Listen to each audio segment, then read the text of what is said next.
Le cinéma fonctionne sur les stéréotypes. En 1 heure et demie, il faut raconter une histoire, il faut aller à l'essentiel, quoi. Donc effectivement, il y a le jeune premier, il y a le grand méchant, etc. Et le noir, par exemple, souvent, très vite, il est ramené à des images qui lui sont associées, donc le comique, par exemple, l'athlète, etc. Donc première chose. La deuxième chose, c'est qu'un stéréotype, c'est rassurant.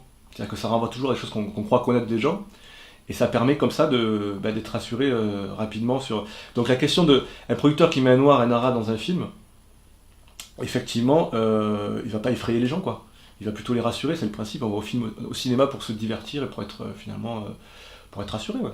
Quand vous avez un touch-up, par exemple, avec un personnage de Omar Sy, en fait, qui incarne des stéréotypes récurrents sur le noir, en l'occurrence le comique, le voyou aussi, et la nounou, hein, finalement, il s'occupe du personnage handicapé. Finalement, il devient acceptable, quoi. C'est-à-dire qu'en fait, il renvoie à des stéréotypes, ma foi, assez gentils, assez inoffensifs. Le voyou ici, il est quand même assez gentil. Donc voilà, ça rassure. Donc ça marche.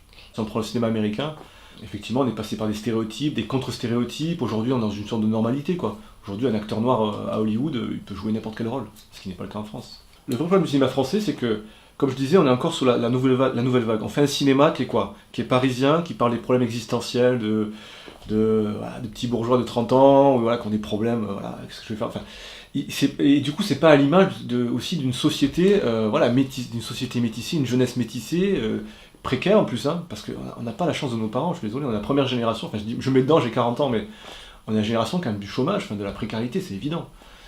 Et donc, effectivement, les films français façon nouvelle vague, je pense que ça va de moins en moins intéresser les gens, quoi. Alors c'est intéressant parce qu'à l'époque, ce cinéma-là, il est né avec la nouvelle vague dans les années 60, où la jeunesse, effectivement, c'est la jeunesse de 68, hein, a créé ce cinéma qui s'intéressait aux problèmes de la jeunesse, etc., blanche.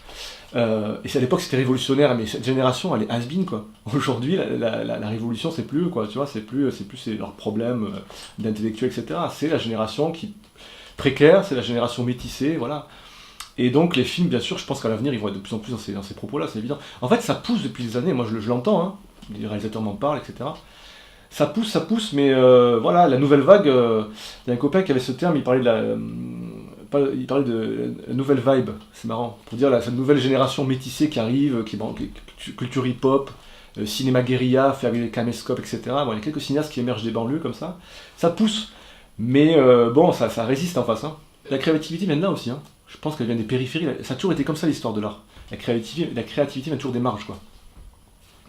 Des juifs, des noirs, des homosexuels, enfin tout. C'est impressionnant, en fait. Musicalement, enfin, quand vous voyez l'histoire de la musique, même l'histoire du cinéma, ça vient des gens qui sont un peu, finalement, qui souffrent d'une sorte de mise à l'index, de discrimination. C'est eux qui sont créatifs. Moi, j'aime le rock, par exemple. Et là, j'aime le blues, la soul. On sait que ça vient des noirs, du gospel, Ray Charles, Otis Redding, toute la question du blues, même des gens pauvres d'ailleurs, hein, des gens pauvres et noirs, et discriminés. Mais même le rock, ou même le cinéma, je veux dire, Chaplin, il n'y a pas plus pauvre que Chaplin, c'était un enfant qui vivait quasiment, enfin qui devait travailler, enfin comment dire, il n'y a pas plus prolétaire que Chaplin, quoi, qui était anglais. Je sais pas moi, Elvis Presley, c'est un bouseux, c'est pareil, il a inventé quand même, alors on peut en discuter longuement, mais je veux dire, il fait partie de ces gens qui ont inventé le rock'n'roll. Kurt Cobain, Nirvana, je veux dire, c'est un white trash, quoi, il n'y a pas plus pauvre, prolo que ces mecs-là, quoi, et pourtant, la culture, elle vient de là tout le temps. Après, la bourgeoisie d'affaires la récupère, mais c'est pas étonnant que, effectivement, la musique rap qui vient des banlieues, le cinéma de diversité, tout ça, c'est eux c'est ce cinéma, c'est cette culture, c'est cette population qui va régénérer la culture française, ça a toujours été comme ça.